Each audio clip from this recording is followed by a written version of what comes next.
Now, isn't that interesting that Jesus' first public sign wasn't something huge and grand like water into blood, but it was something that was personal and intimate, answering his mother's prayers, turning lack into abundance. He gave us even more than we need. From the directions you have provided, I see no logical solution to the problem. It's going to be like that sometimes, Thomas. So to kick this off, 10 days in Utah put me a little bit behind, so I want to say a huge thank you to 3 brand new patrons. Brian, thank you so much. Carol Wellstead, thank you.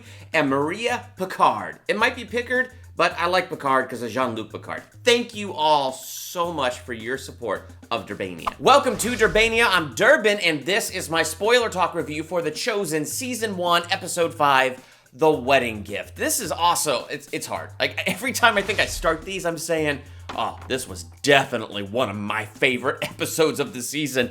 And I'm saying that again about this one. This is definitely one of my favorite episodes of the season. And I think one of the reasons it is one of my favorite episodes, I mean, we read John chapter 2. We read about Jesus turning water into wine at this wedding and how that was his first public sign. But sometimes it's very easy to read over what a big deal this was, what a big deal running out of wine was for the groom's family who was putting on this wedding, and to see this answer that Jesus brought to this problem. And what I love is how this episode, I think, did a great job expressing the stress on the groom's family and really what a big deal this miracle was. So what did you think of this episode? Let's talk about it. It is far past time for another round of wine. The last one was nearly an hour ago. Yes, well, you see... Surely there is more coming, Dinah. So first, my general thoughts of this episode. Overall, it's a very good episode. It does a good job carrying the story forward. Episode 4 leaves us with the cliffhanger of Nicodemus meeting John the Baptist for the first time. Nicodemus has a relatively small role in this, but the few times it cuts back to him and you're listening to John the Baptist talk to him, I mean, there's some powerful stuff that happens in this scene. Who has established all the ends of the earth? What is his name, and what is the name of his son? You are careless with Torah. And then you have this charge from John the Baptist. Make straight the way for the king. He is here to awaken the earth. But some will not want to awaken. They're in love with the dark. I wonder which one you'll be. So it does this good job of showing that hunger in Nicodemus's heart, how he really is searching, and you have the moments where he's in this prison and he's humbling himself to talk to John. And so all these powerful images where you continue to see Nicodemus is questioning and he's searching, and it's very cool to see, even though it's a relatively small part of this. The other thing that I really like about this episode is all the one-on-one conversations. They're so good. I mean, you have Simon and Eden.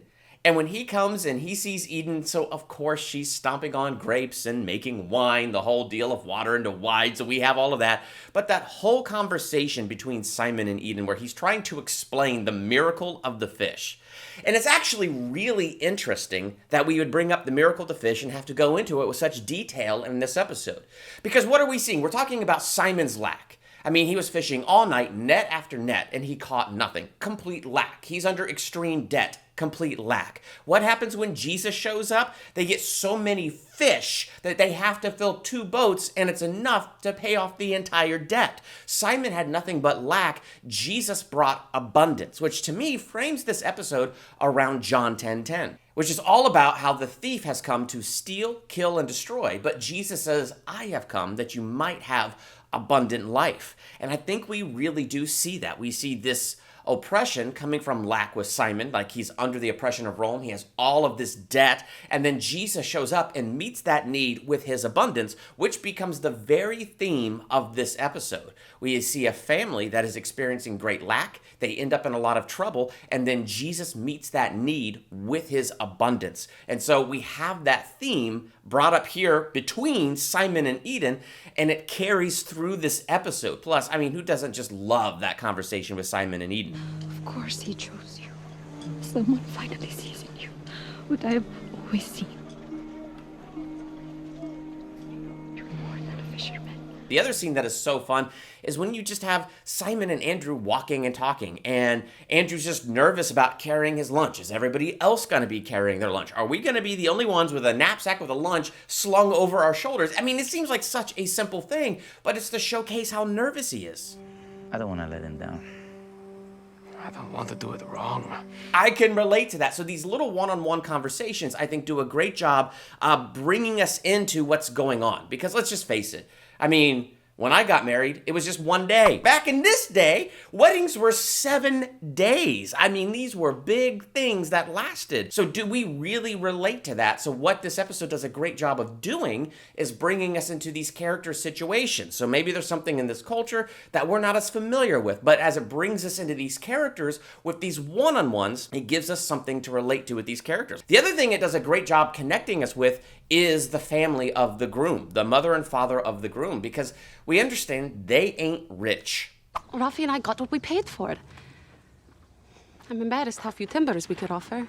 And through different little scenes, we just see how they've struggled to put together what they can to give their son a great wedding. But what I like about all of that is it's not just trying to stress that they're kind of on the poorer side and they're just doing whatever they can to provide.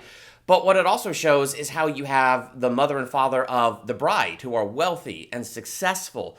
My family have been powerful traders in this region for years. I believe success has made my generation arrogant.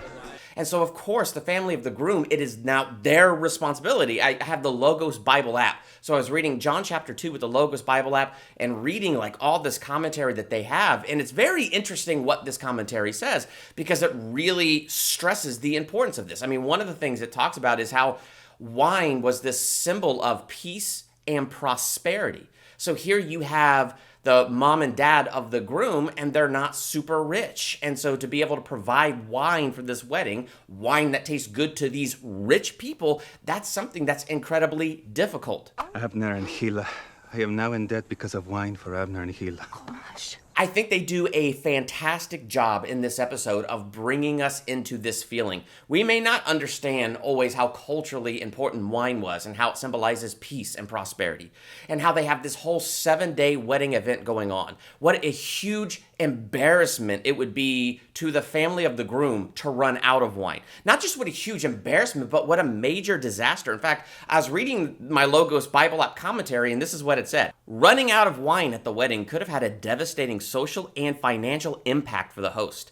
The wedding celebration had an element of reciprocity that was supported by the law. One could take legal action against a guest who failed to provide an appropriate gift. Now that is really interesting to look up, and it does add some context to what you're watching in the episode, but I literally just looked that up in the Logos Bible app before I sat down here in front of the camera. The first time I was watching episode 5, I felt it sufficiently enough. The embarrassment that would come on the groom's parents for running out of wine and not being able to provide a great wedding for their children. You feel that social embarrassment, you feel that pressure, and you feel it coming from all of the angles. So I feel like they did a really good job expressing just how bad this would be financially and socially for the parents of the groom running out of wine. We can't let the celebration end like this. And Esther's family humiliated.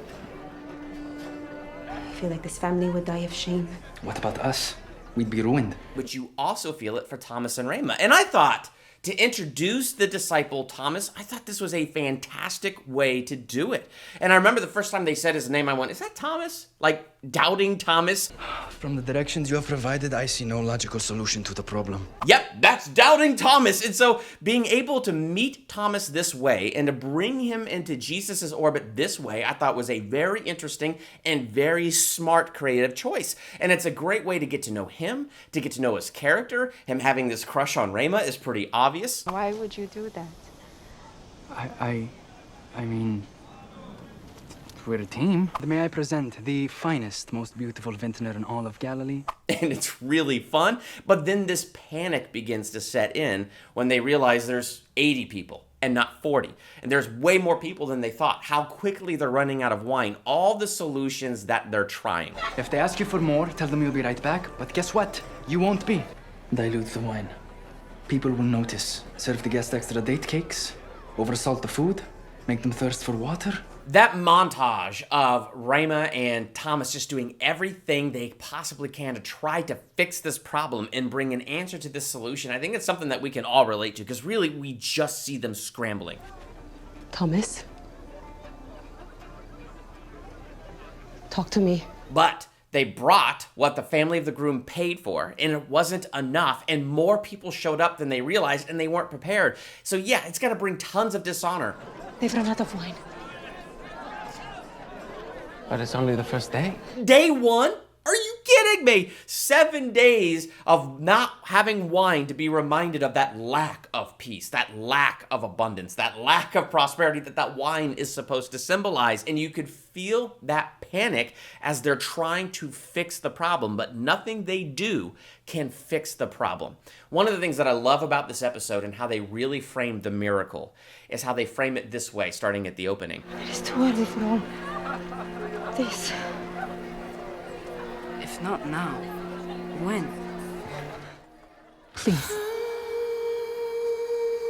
Jesus is 12, and yes, he wowed everybody in the temple with his knowledge of God, his knowledge of God's word, but it wasn't yet time. And I just love that creative license they took, and then having that nice dramatic shot, and then bringing us back full circle to this moment. My time has not yet come. If not now, when? Please. And I love the weight that this episode gives to the fact that the time has now come. I'll get into that in a second. But I love how Jesus is moved by the faith of his mother. At least anytime I read the Bible in John chapter 2, that's how I interpret that scene. Yeah, we read it and with our modern sensibilities when Jesus says, "Woman, what has that got to do with me?" Like just saying woman, it feels like it's being so disrespectful, but that's through modern sensibilities. Back then, he wasn't being the least bit disrespectful. So I love how this episode chose to word that. Why are you telling me this? We can't let the celebration end like this. And even though he says, like, it is not yet my time, I love that we really see the faith of his mother. She's interceding for her friend and her friend's family. And she knows Jesus can bring the solution to this problem. She may not know how he's going to bring the solution. Do whatever he tells you. But she knows he can bring the solution. So in faith, she's presenting this need to him, knowing that he can take care of it. And Hebrews 11:6 says, it is impossible to please God without faith. So you look at this scene in light of Hebrews 11:6, how pleased do you think Jesus was with his mother, with her faith in this moment?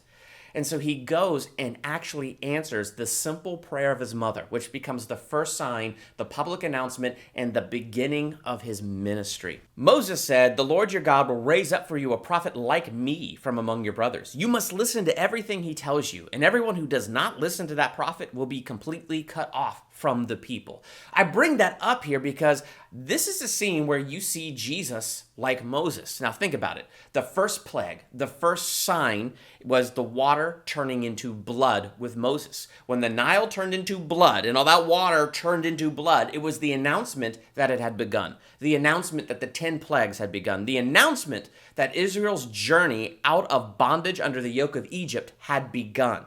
Just like Jesus turning water into wine was the announcement, the beginning of his ministry, the beginning of our freedom from the bondage and yoke of sin.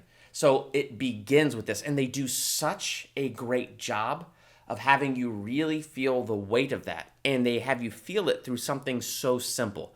I love the conversation between Mary and Thaddeus about being a stonemason. But what I love is how they take that simple conversation and overlay it on this scene like this. Once you make that first cut into the stone, it can't be undone. What used to be a shapeless block of limestone or granite begins its long journey of transformation, and it will never be the same. Because what that really does is just shows the weight of what's happening. Yeah, the scene isn't getting heavy theological and really hitting us with images as of how this is how Jesus is being like Moses, but it hits us with the weight of what a big deal this moment is. This moment starts the countdown to the crucifixion. They made you feel that weight through a simple conversation between Thaddeus and Mary, really saying, once that first cut is made, there is no turning back. Once he does this, It's begun. Now it's all going to begin to take shape. And so it was very creative and very cool how they used something simple like that, giving Thaddeus that backstory and talking to Mary about it really brings weight to Jesus turning water into wine, on top of the fact that we really see him meeting a need. Another interesting Moses imagery that I found as I was doing a little bit of research on this online is how some people have likened this to where Moses gets the water to come out of the rock. And so water comes out of the rock, and they go, yeah, the picture of water of the law, Moses brings the law, but Jesus brings abundance and grace, which is what the wine symbolizes, peace and prosperity. And they were in the stone jars. Jesus brought wine out of the stone, just like Moses brought water out of the stone. But Jesus brings that wine of grace and abundance out of the stone, out of that place where it was impossible. He brought grace, because with God, nothing is impossible.